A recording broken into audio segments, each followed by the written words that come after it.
Fact చెప్తాను మీకు. నిజామాబాద్ సభలో మీడియా కూడా క్లిప్పింగ్స్ ఉండొచ్చు, మీడియా కూడా ఆ విజువల్స్ ఉండొచ్చు, ఆ వాయిస్ కూడా ఉండొచ్చు.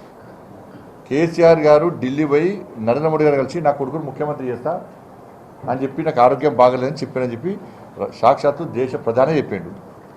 కానీ ఇప్పుడు హరీష్ రావు ఆలోచించుకోవాలి. కేటీఆర్ ముఖ్యమంత్రి చేస్తా అని చెప్పి కేసీఆర్ ప్రధానమంత్రి స్థాయిలో అవద్దాం అనేది ఆడరు. కాబట్టి ఇప్పుడు కేటీఆర్ ముఖ్యమంత్రి చేస్తా అంటే హరీష్ రావు ఉంటాడా? కాబట్టి పార్టీ ఉంటుందా పోతుందా? ఒక వికెట్ అవుట్ అయిపోయింది, బిడ్డ పోయింది, అల్లుడు రెడీ ఉన్నాడు, ఇంకొక ఆయన కనబడతాడు, మధ్య మధ్య ఛానల్ కనబడతాడు ఒక ఆయన. కాబట్టి బీఆర్ఎస్ పార్టీ ఉంటుందా పోతుందా గ్యారెంటీ లేని పరిస్థితి.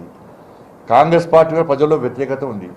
భారతీయ జనతా పార్టీ మా రాష్ట్ర అధ్యక్షుడు రామచంద్ర వారి నేతృత్వంలో వాళ్ళు అగ్రెసివ్గా కొట్లాడుతున్నాం, భవిష్యత్తులో ఇంకా కొట్లాడతాం.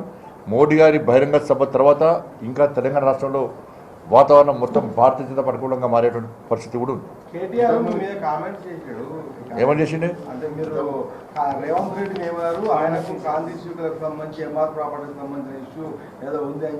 ఇప్పుడు తిట్టింది చోలు దుబ్బినా ఆయనకు. ఇప్పుడు తిట్టింది ఎవరు? నేను ఇప్పుడాక మీడియా సమావేశం పెట్టి తిట్టింది ఎవరు? నేను వాళ్ళ అయ్యని తిట్టినా, వాళ్ళ తాతని తిట్టినా. నువ్వు మనిషి అయితే, నువ్వు మనిషి పుట్టుక ఉడితే, నువ్వు నిజంగా కేసీఆర్ కొడుకు అయితే అవన్నీ బయటపెట్టు. లేకుంటే మనిషి కంటే హీనమైన బతుకొని నేను భావిస్తాను. నువ్వు మనిషి అయితే, మనిషి పుట్టుక ఉడితే, నేను డ్రగ్స్ తీసుకోకుండా మాట్లాడినా అని నువ్వు భావించుకుంటే నువ్వు వేరే ఏం చాలా చేస్తున్నాను. నీకు 24 గంటల టైం ఇస్తున్నా, నువ్వు బయటపెట్టు. నువ్వు మనిషి పుట్టుక ఉడితే, లేకుంటే నేను మనిషిలకు ఎవరు గ్రహించాను. అయితే జంతువు కంటే చీమ కంటే హీనంగా నీ బతుకు అని చెప్తే సమాజం, తెలంగాణ సమాజం చెప్తా. చీమ కంటే హీనమైన బతుకు కేసీఆర్ కొడుకుది. వేస్ట్ ఫెలో, అన్ని ఫాల్తు రాజకీయాలు చేస్తాడు, ఫాల్తు కామెంట్ చేస్తాడు. నువ్వు మనిషివి, నీదో బతుకు. తెల్లారు లేస్తే అవి పొట్టు నీ బతికే అని చెప్పు. మళ్ళీ చెప్తాను, 3 తల షర్టు నుంచి ఇన్ని వేల కోట్ల రూపాయలు ఇట్లా వచ్చినా చెప్పి నాకు. చలో, నా ఆస్తి పాత్రం విచారణ చెప్తాం, నీ ఆస్తి పాత్రం విచారణ చెప్తాం. నీ కుటుంబ ఆస్తుల మీద విచారణ చెప్తాం, నా కుటుంబ ఆస్తుల విచారణ చెప్తాం. ఒక్క మచ్చ ఉండేది బండి సంజయ్ మీద రాసిపెట్టుకో బిడ్డ. నువ్వు ఇలా సవాలు ఇసిరిపోయినావు. నువ్వు మనిషి అయితే, మళ్ళీ చెప్తున్నా, మనిషి అయితే దానికి సిద్ధమై ఉండు. 24 గంటలు, 48 గంటల టైం ఇస్తే బయటపడు. ఏ ఒక్క రాజన బయటపడు. చలో, రాజకీయ పక్క జరుగుతా. ఇది బట్టి ఏదో ఊకదప్పుడు ఏదో మీద చెప్తలేను. నేను మాట ఇస్తే పక్క నిలుపుకునే వ్యక్తి. నేను మాట కట్టుబడి ఉండే వ్యక్తి. నీలక ఇట్లా ఒకడు మొరిగి అటు పోయడం కాదు నేను. నువ్వు మనిషి పుట్టుక కొడితే, కేసీఆర్ కొడితే, కేసీఆర్ కొడుకు అని నువ్వు భావిస్తే, కేసీఆర్ కొడుకు అని నువ్వు భావిస్తే, ఎందుకంటే కేసీఆర్ కొంచెం గౌరవం ఉంది మాకు తెలంగాణ సమాజంలో పడ, ఇంతమంది గౌరవం ఉంది. కేసీఆర్ అన్న గౌరవం ఉంది మాకు కొంచెం. కేసీఆర్ కొడుకు అయితే నువ్వు బయటపెట్టు.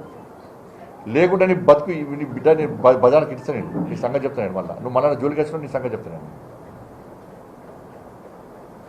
ఇట్లా వాయిపోడు కాదు. ఏం భూమి అన్నాడే? కాంతిశీల భూమి అంటే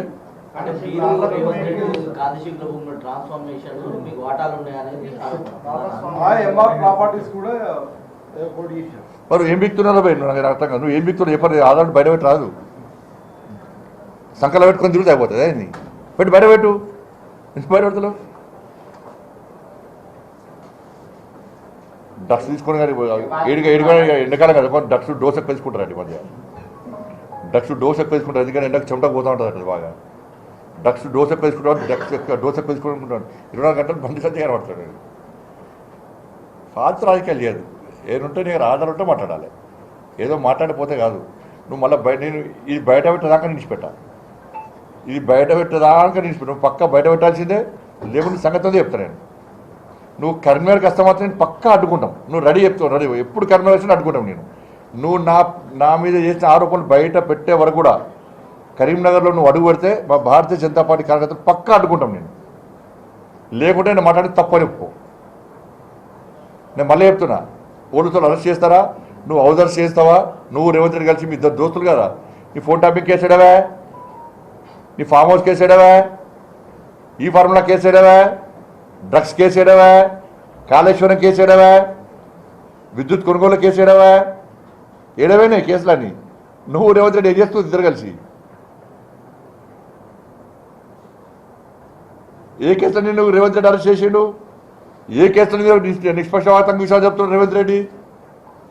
మీ ఇద్దరు దోస్తాను తెలియదా? ఎందుకు నీ కుటుంబ విచారణ చెప్తాడు రేవంత్ రెడ్డి?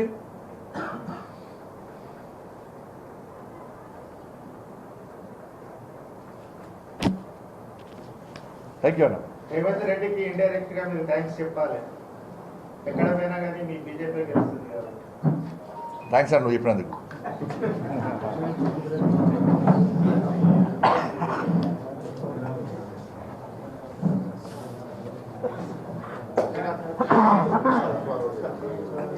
అర్థం